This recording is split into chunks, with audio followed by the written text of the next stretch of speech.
चंपारण सत्याग्रह यहाँ क्यों हुआ, उसका प्राचीन ऐतिहासिक तथ्य भी प्रस्तुत किए, इसका भौगोलिक तथ्य भी। ये प्योर हिमालय का तराई भी, यहाँ उपज भी ज्यादा होता है और यहाँ की पानी में भी बड़ा कठोरता है, लोहा की मात्रा बहुत ज्यादा है। तो स्वाभाविक है राजा जनक का इलाका अति प्राचीन का, यहाँ के लोग न्याय पसंद होंगे ही, ऐसा लगता है। लेकिन एक बात और ध्यान देने योग्य है कि गांधी आए, बापू आए 17 में, आंदोलन की प्रक्रिया, उसकी पृष्ठभूमि 14 में ही शुरू हो चुकी थी। राजेंद्र बाबू ने लिखा, ब्रजकिशोर बाबू ने लिखा और दूसरे लोगों ने लिखा। एक पटना में गांधी जी ने बिहार विद्यापीठ बनाया। जब आजादी के पहले 4 विद्यापीठ बने थे, उस समय बिहार में बिहार विद्यापीठ बना, सदाकत आश्रम के बगल, कुर्जी के बगल में। 3 विद्यापीठ सरकारी हो गए। हम लोग सरकार के खिलाफ नहीं है, लेकिन जो होता है तंत्र का मकड़जाल, उसमें सारे लोग उलझे रहते हैं। वो 3 विद्यापीठ सरकारी हो गए, जिसमें काशी विद्यापीठ, गुजरात विद्यापीठ और तिलक विद्यापीठ पूना। अकेला बिहार विद्यापीठ, जिसके चांसलर मौलाना मजहरुल हक साहब थे और उसके प्रिंसिपल थे राजेंद्र बाबू। राजेंद्र बाबू ने कहा कि इस विश्वविद्यालय को हम ग्रामीण विश्वविद्यालय बनाएंगे और गांव के बच्चों को गांव के लिए तैयार करेंगे, यह दृष्टि थी। तब कुछ मामला आगे बढ़ा। मेरा कहना सिर्फ इतना है कि बिना पृष्ठभूमि के 17 के बाद वाले जो घटनाक्रम है, उसका जिक्र तो हर जगह मिल जाएगा। 17 और 14 के बीच में क्या हुआ, इसको जानना बड़ा जरूरी है। ये आंदोलनों के लिए, प्रतिकार के लिए, सत्याग्रह के लिए कि किस तरह से काम किया जाए। अभी एक सत्याग्रह दिल्ली में हो रहा था, कितनी परेशानी थी। हम किसान आंदोलन को गलत नहीं मानते हैं, लेकिन जो तरीका था उससे आम आदमी भी परेशान था।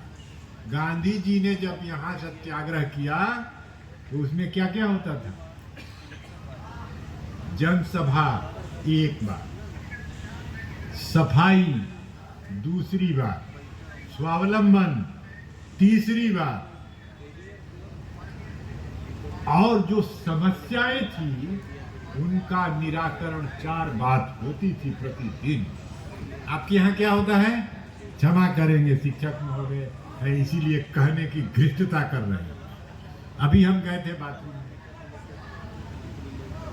आप समझ सकते हैं जो सत्याग्रह का और गांधी के नाम पर हम इतना बड़ा आयोजन कर रहे हैं, वहां हमारा शौचालय देवालय की तरह नहीं हुआ तो ऐसे कार्यक्रम व्यर्थ। हालांकि आपका कार्यक्रम बहुत अच्छा है, लेकिन वो होना चाहिए। तो गांधी ऐसा करते। अब देखिए, जिस बाजारवाद की बात इन्होंने की, अंग्रेज बड़े चतुर थे। 1911-1904 की बात आपने की, आपने यहाँ चीनी मिल बना, ईस्ट इंडिया कंपनी 11 में उसको खत्म करने की बात की, लेकिन चाय और चीनी 2 पर अधिकार उसी का रखा, ईस्ट इंडिया कंपनी का।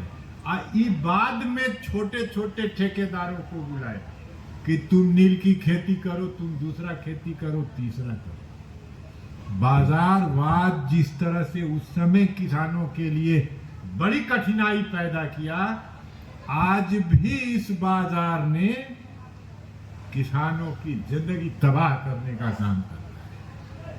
इसीलिए अब सोचना होगा, जैसा हमारे बीच शिक्षक हैं, समझने की कोशिश करेंगे। नाम भी आदित्य है। एक भारतीय बैठी हुई थी, जब भारती मंच पर थी तो मुझे आईएस भारती नहीं दिख रही, मुझे वो भारती दिख रही थी, मैसी वाली भारती, जिसने शंकराचार्य और मंडन मिश्र के बीच के शास्त्रार्थ का पंचायत किया। लेकिन दुर्भाग्य है यहाँ तो बौद्धिक कम होता है, बाकी काम। हम लोग अब आदित्य भाई से समझना चाहेंगे कि कितना सुंदर संचालन इन्होंने किया, उसके लिए पुनः पुनः बहुत बहुत बधाई। उसमें शिक्षा का क्या अंश था?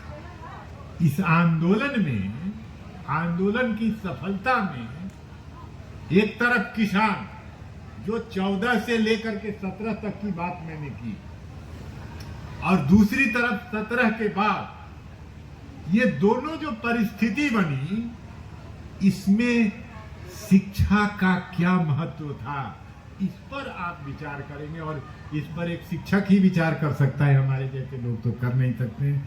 आदरणीय आदित्य भाई, आपसे निवेदन है कि आप अपनी बात